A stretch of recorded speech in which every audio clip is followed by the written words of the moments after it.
안녕하세요. 뻔뻔한 복덕방입니다. 오늘의 주제는 힐스테이트 리슈빌 제1풍경채 이후로 나올 잠실 미선 크로바 아파트 일반 분양 저울질이라는 제목으로 말씀 전하겠습니다.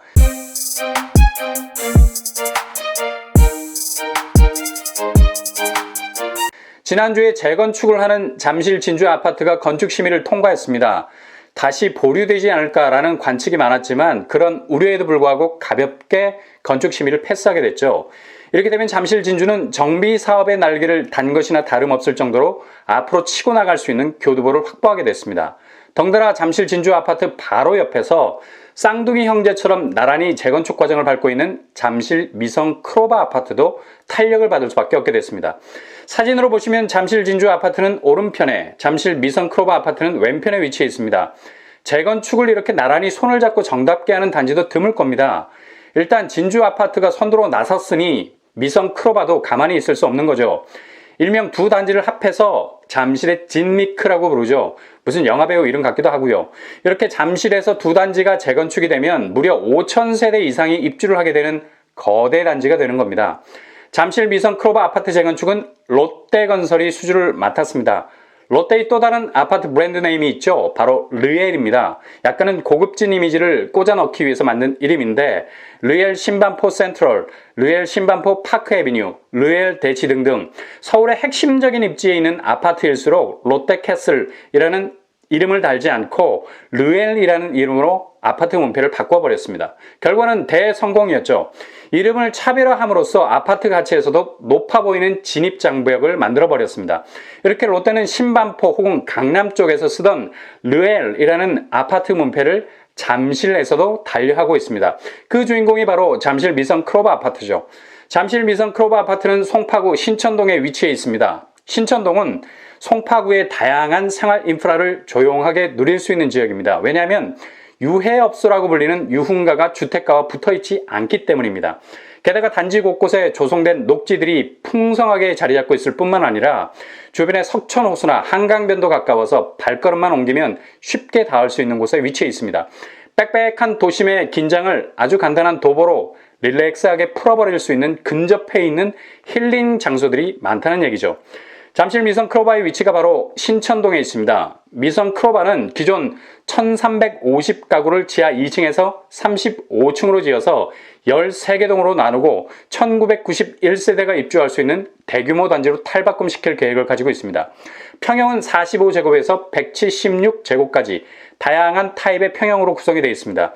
이러한 재건축 계획을 실행에 옮기기 위해서 미성 크로바 조합은 2005년에 정비구역 지정을 받았고 2017년 사업시행 인가, 2018년에 관리처분 인가, 2019년에 이주 완료, 2020년 상반기에 철거까지 완벽하게 마무리한 상태입니다.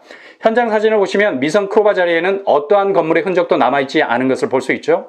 건물이 뛰어들어서 자신의 키를 높이기만 하면 될 것 같은 아주 훌륭한 대지가 조성되어 있는 것을 볼 수가 있습니다. 2024년에 입주를 예정하고 있는데요. 아직 착공은 되지 않고 있습니다. 잠실이라는 금싸라기 땅에 멋진 건물을 올리기만 하면 주변 잠실 아파트의 시세를 한꺼번에 자기 앞으로 소환시킬 수 있을 것 같은 막강한 입지를 자랑하고 있는 미성 크로바가 왜 빠른 속도로 착공에 들어가지 않았을까요? 이유가 있습니다. 바로 지난 3월에 조합원들이 조합 집행부를 해임하는 사태가 벌어졌기 때문이죠.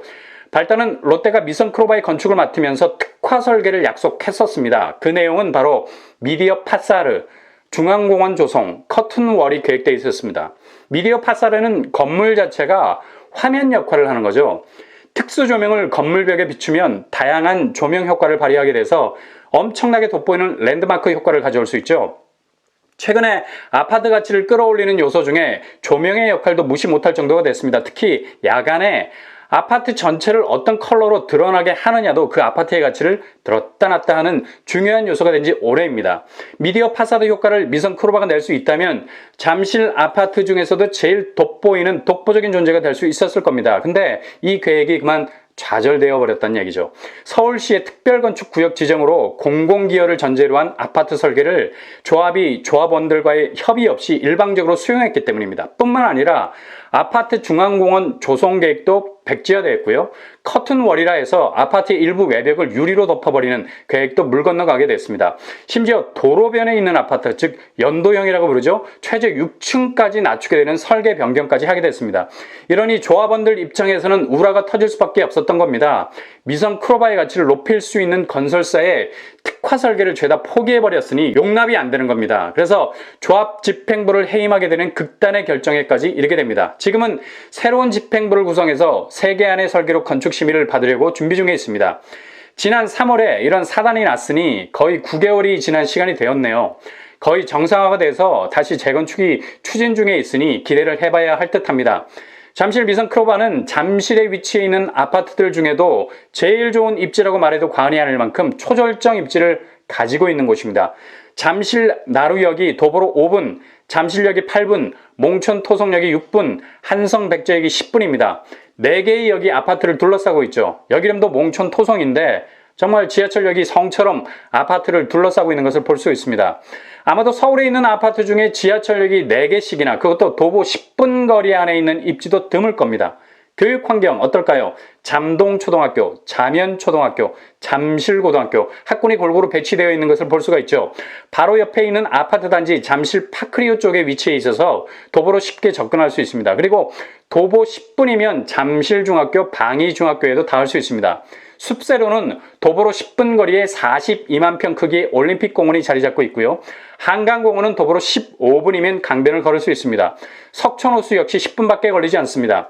생활인프라, 송파구는 거의 생활인프라의 블랙홀 아닙니까? 모든 것이 다 몰려 있습니다. 특히 롯데백화점, 롯데월드, 롯데월드타워. 정말 이 동네는 롯데가 아니면 장사가 안 될 정도로 롯데 인프라가 철길처럼 깔려 있습니다. 심지어 아파트 브랜드도 롯데니까 말 다 했네요. 1km 거리에는 현대 아산병원이 자리 잡고 있습니다. 향후 잠실 미성 크로바 역시도 잠실 진주와 더불어서 잠실권역의 아파트 대장주 역할을 톡톡히 할 것으로 예상이 됩니다. 그렇다면 이런 입지의 아파트에 진입하기 위해서 청약자들이 제일 주의 깊게 살펴야 할 부분이 바로 분양가겠죠. 잠실 미성 크로바가 당초 올해 말에 분양 예정이었는데 그 일정에 브레이크가 걸린 것이 바로 분양가 상한제 때문이었습니다. 당초에는 분양가 상한제를 피할 수 있을 것으로 예상했지만 이제는 분양가 상한제를 맞아야 할 분위기가 조성이 되고 있다는 얘기죠. 당초 분상제를 피하기 위한 요량으로 후분양을 계획하고 있었습니다. 즉 아파트 건물을 다 올린 다음에 일반 분양을 시작하겠다는 거죠. 이렇게 일정을 뒤로 늦추게 되면 2023년에나 일반 분양이 가능해지게 됩니다. 그런데 이게 만만치 않은 것이 거의 4,200억 원 정도 되는 공사비를 조달해야 하는 부담도 있고 일반 분양 시기를 완전히 뒤로 늦춘다 해도 분양가가 조합이 생각하는 수준만큼 올라온다는 보장이 없다는 얘기입니다. 물론 분양가로 산정되는 비율에서 택지비, 그러니까 공시지가, 땅값이 제일 중요한데 한 해 두 해가 가면 공시지가가 올라갈 것이라는 예상과 함께 분양가도 높아질 것이라는 계산이 깔려 있다는 얘기죠. 실제로 송파구 공시지가 상승률이 9.73%로 높아졌습니다. 이렇게 되면 3년 후면 평당 3천만 원 후반은 받을 수 있다는 계산이 나오는데요.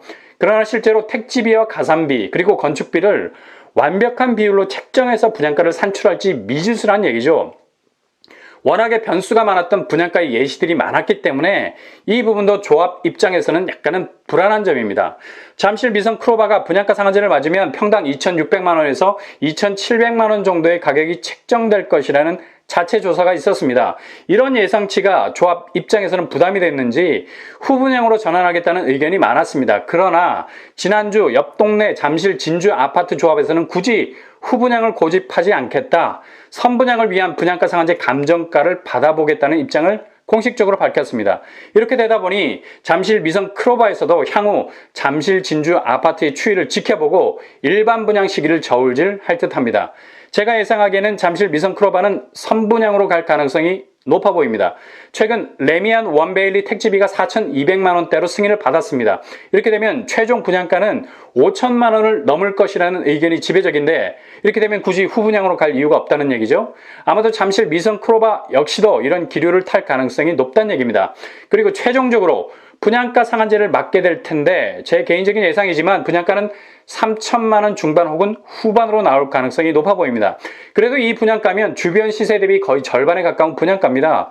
옆 동네에 있는 잠실 파크리오가 5구 타입이 17억 원 선, 84 타입이 20억 원 선입니다. 이렇게만 따져봐도 2배 정도의 시세 차이가 나게 되죠.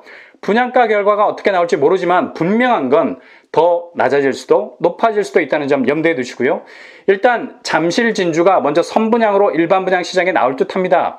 잘 준비하셨다가 청약 통장을 던지셔야 됩니다. 그리고 잠실 미성 크로바가 바로 이어서 나올 가능성이 크다는 얘기죠. 일단 가점 경쟁력이 되시는 분들은 두 단지의 가장 좋은 로얄을 선택하셔야 되고요. 현금 경쟁력이 되시는 분들은 대형 평수를 노리시는 것이 중요합니다. 다행히 분양가가 낮아져서 소형 평수에서 신혼 특공이나 생애 최초의 기회가 생긴다면 가점이나 현금이 모자란 분들 역시 적극적으로 도전할 수 있다는 얘기입니다. 일단은 실거주 의무가 내년 2월부터 발생하는데 재건축 단지는 내년 2월까지 조합 설립을 완료한 곳이라면 이 규제를 받지 않습니다. 잠실 미성 크로바는 조합이 2014년에 설립이 됐기 때문에 이 규제에서 벗어나 있습니다. 그리고 토지거래 허가구역에서도 제외가 되는 곳이기 때문에 유리한 점이 있죠. 일반 분양수는 1991세대 중에 임대 200세대, 조합원 1400세대를 뺀 약 400세대 정도가 될 듯합니다. 최종 건축 심의가 남아 있어서 400세대 이상이 될 가능성이 높습니다.